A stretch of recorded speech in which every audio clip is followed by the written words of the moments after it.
দেখতে দেখতে গোটা একটা বছর কেটে গেল। পুরাতন বছর কাটিয়ে নতুন একটা বছর আবার আমাদের দ্বারে এসে উপস্থিত হয়েছে। বছরটা যেন জোয়ারের মতো এলো, এই এলো, এই যেন চলে গেল।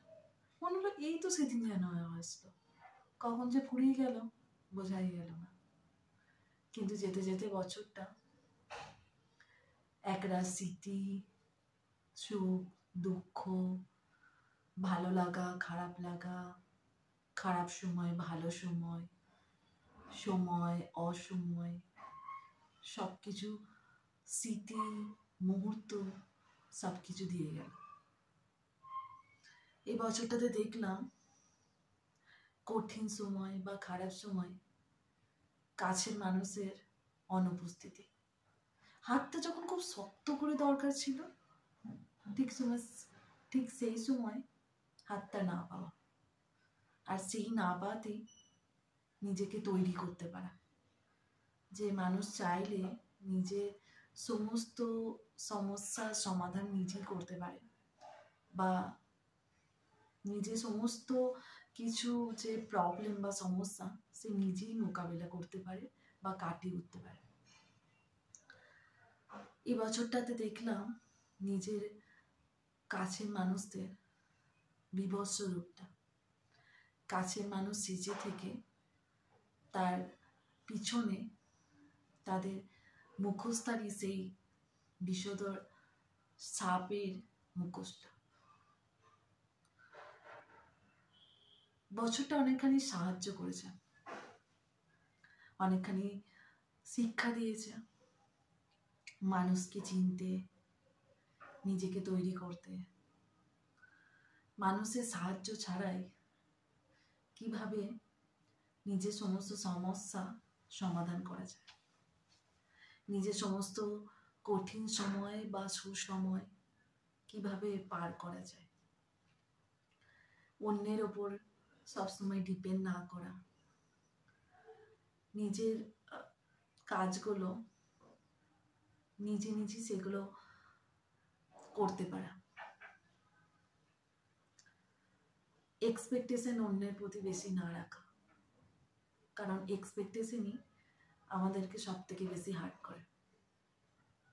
না, এই কথাটা জানতাম, কিন্তু এই বছরটা এটা যেন মস্তিষ্কে আরো বেশি করে ঢুকিয়ে দিয়ে গেছে যে জীবনে এক্সপেকটেশন কম রাখতে হবে। যত জীবনে এক্সপেকটেশন কম, তত জীবনে শান্তি বেশি। বছরটা থেকে এও শিখেছি যে জীবনে যত বেশি মানুষজন, যত মানুষজনের সাথে ঘনিষ্ঠতা, তত বেশি দুঃখ বাড়ে, তত বেশি যেন জীবনে দুঃখ জমে যায়। তাই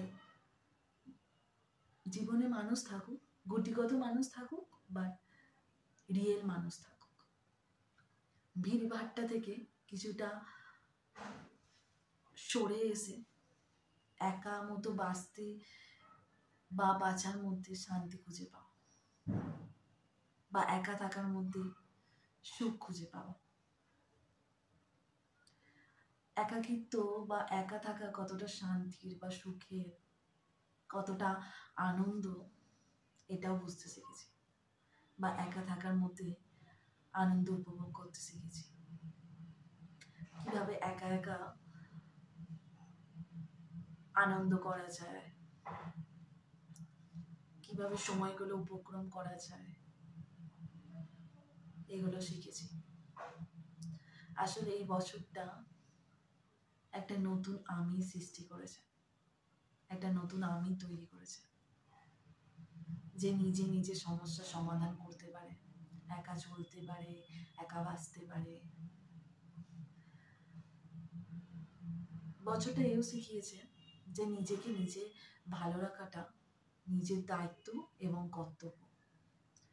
সর্বোচ্চ নিজেকে খুশি রাখা সব থেকে আগে প্রয়োজন, এবং যা যা করলে নিজেকে খুশি রাখা যায় তা সব কিছু করা প্রয়োজন।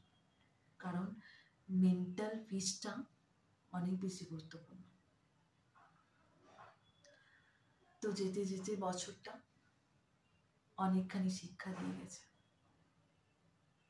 একটা নতুন আমিকে তৈরি করে দিয়েছে। তাই পুরাতন বছরকে জানাই ধন্যবাদ এবং বিদায়, এবং নতুন বছরকে জানাই স্বাগত। Happy new year.